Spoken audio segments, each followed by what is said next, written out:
Ya, sejalan dengan visi kita yaitu ingin mewujudkan tenaga kerja profesional khususnya dalam bidang pemagangan ke luar negeri dengan sasaran masyarakat atau angkatan muda yang potensial.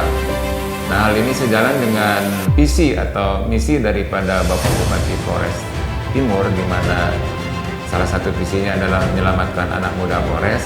Oleh sebab itu ada kesamaan visi antara kami dari LPK Dharma dengan Kabupaten Flores Timur. Nah, untuk merealisasikan ini, maka kami mempunyai satu gagasan antara Pak Bupati dengan LPK Dharma, di mana direalisasikan dalam bentuk program pemagangan ke luar negeri, yaitu khusus untuk ke Jepang, dan juga program kuliah sambil kerja ke luar negeri, dalam hal ini adalah ke Taiwan. Program ini sangat baik sekali, ya. Sangat baik sekali khususnya bagi angkatan kerja yang masih muda dan potensial. Oleh sebab itu kami tawarkan kepada Bapak Bupati bahwa program kita ini adalah program yang sangat menguntungkan bagi kedua belah pihak, dalam hal ini bagi masyarakat Flores Timur dan juga kami yang mempunyai fungsi selaku pelatihan di bidang ketenagakerjaan melalui LPK Dharma.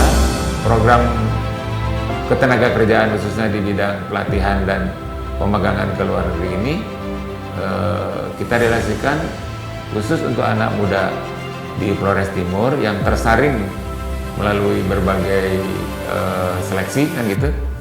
Nah, untuk biayanya tentu kita sepakat bahwa untuk meringankan masyarakat di sana, untuk pembiayaan itu kita kerjasama dengan pihak BRI di Larantuka, sehingga dari pihak perbankan memberi satu kemudahan dengan jaminan Bapak Bupati, mereka diberikan pinjaman untuk mendukung program ini.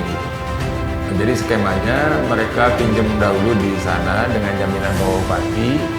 Setelah itu, setelah mereka sudah mendapatkan pencairan dana, kemudian sejumlah dana itu ditransfer ke rekening LPK Dharma, selanjutnya untuk dipergunakan bagi anak-anak, apakah itu yang mau ikut program magang ke Jepang, ya, apakah itu juga untuk program kuliah sambil bekerja di Taiwan. Kewenangan LPK Dharma itu hanya melatih bahasa, ya. Kemudian yang kedua, kewenangannya hanya mengirim peserta magang ke luar negeri. Gitu. Nah, karena kita tidak mempunyai satu kewenangan untuk mengirim mahasiswa ke luar negeri, tentu kami menggandeng Stikom, karena Stikom mempunyai satu kewenangan. Jadi Stikom itu mempunyai satu kerjasama dengan pihak berbagai universitas di Taiwan, maka Stikom lah yang mempunyai kewenangan untuk katakanlah mengirim calon mahasiswa ke Taiwan.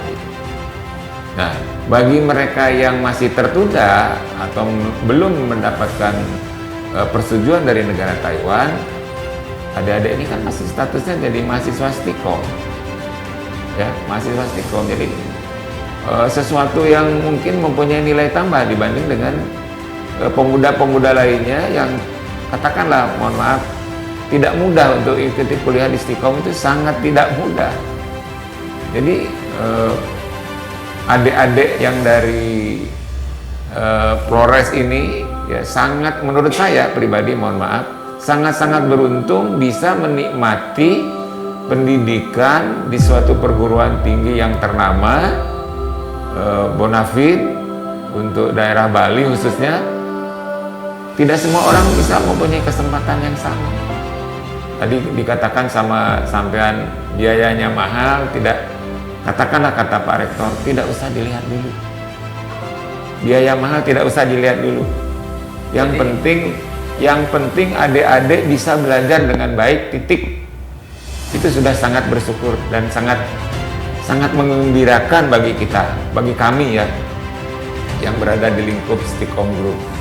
Asrama sudah kita gratiskan, ya. Yang lain-lain seperti misalnya biaya hidup, memang biaya hidup kita standar kita 20.000 per hari.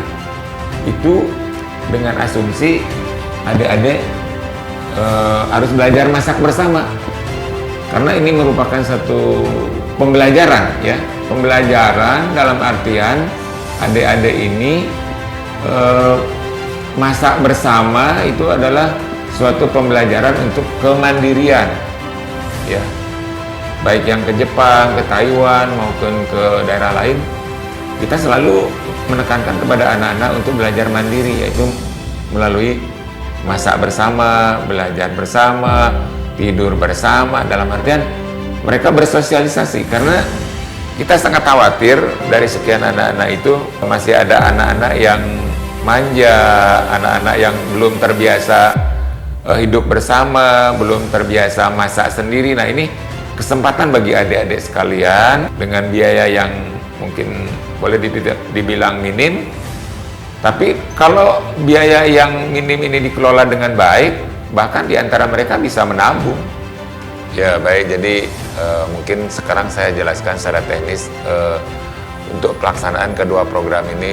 Jadi khusus untuk program pemegangan ke Jepang itu, pertama bagi para calon peserta yang akan mengikuti program ke Jepang itu belajar bahasa Jepang dulu ya, bisa di LPK Dharma, bisa juga di luar LPK Dharma. Kemudian tahap kedua, setelah mereka dinilai mampu untuk mengikuti wawancara, maka tahap kedua adalah wawancara dengan pihak user dari Jepang ya, dengan pihak user dari Jepang. Setelah lulus, mereka dinyatakan lulus oleh pihak user atau pihak yang kita ajak kerjasama di Jepang, maka mereka masuk asrama ya, itu wajib. Anak-anak itu masuk asrama dalam kondisi yang normal, tapi dalam kondisi COVID ini mereka belajar secara online. Mereka belajar selama kurang lebih 4 bulan sambil menunggu proses keimigrasian ya, keimigrasian itu sampai turunnya eligibility dari Jepang atau surat sertifikat masuk ke Jepang. Nah, setelah masuk turun eligibility, maka mereka kita ajukan visanya. Setelah turun visa, kita belikan tiket dan mereka bisa terbang ke Jepang. Dan mereka ditempatkan di Jepang sesuai dengan kejuruannya masing-masing yang mereka tekuni.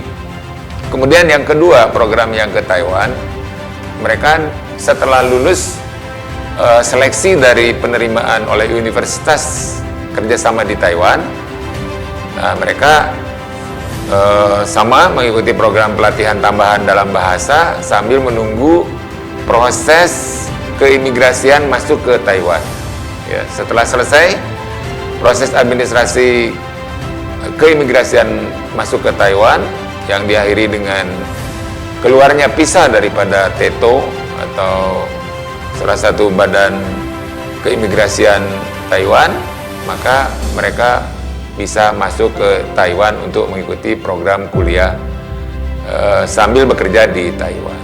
Jadi demikian secara singkat mengenai teknis penyelenggaraannya seperti itu. Ya, ini belakangan kan ada semacam desas-desus atau apalah gitu istilahnya yang saya katakan menyerang LPK dan Stikom, yang mana di dalamnya dikatakan menterlantarkan anak-anak, menipu anak-anak, kemudian membohongi para pihak. Nah, ini saya selaku pemimpin di LPK merasa heran lah gitu ya, merasa aneh, nipunya di mana gitu kan, kemudian menterlantarkan anaknya di mana gitu kan, dibilang nipu orang kita yang menutupi kekurangan biaya, kemudian menterlantarkan anak. Sudah kita siapkan asrama yang menurut saya sih cukup mewah ya, asrama kita punya 3 asrama, asrama di Keboiwo, asrama di Mahendra Data, asrama di Batanghari. Semuanya menurut ukuran kami sudah lebih daripada cukup ya. Dulu waktu mereka baru masuk, kita belikan spray yang baru, bantal baru, kasur baru. Belakangan menjadi rusak ya, karena itu dimakan waktu dan anak-anak sendiri. Barangkali saya bukan menyalahkan anak-anak, tapi begitu kenyataannya ya. Fasilitas kita sudah lebih daripada cukup. Sekarang kan tergantung kepada kitanya, orangnya. Jadi yang ngerawat, iya yang benar yang ngerawat. Jadi saya jadi bingung jadinya. Jadi kalau memang itu ditelantarkan, tolong tunjukkan telantarannya di mana, menipunya di mana, biar jelas gitu. Jadi saya katakan sama adik-adik yang ku sayang ya, yang aku cintai. Jadi baik yang katakanlah kemarin mungkin adik-adik lupa gitu kan, memprotes kepada kami tetap sayang kepada kalian. Jadi kami tidak akan membeda-bedakan si A, si B, pokoknya semuanya anak-anakku yang khususnya dari Polres adalah merupakan anak saya, anak aku kasihi, aku sayangi. Jadi tetap kami tidak bisa membedakan lah. Saya selaku orang tua, selaku bapak angkat anak-anak di sini di Bali, jadi saya harapkan pada adik-adik sekalian, semuanya lah tidak terkecuali.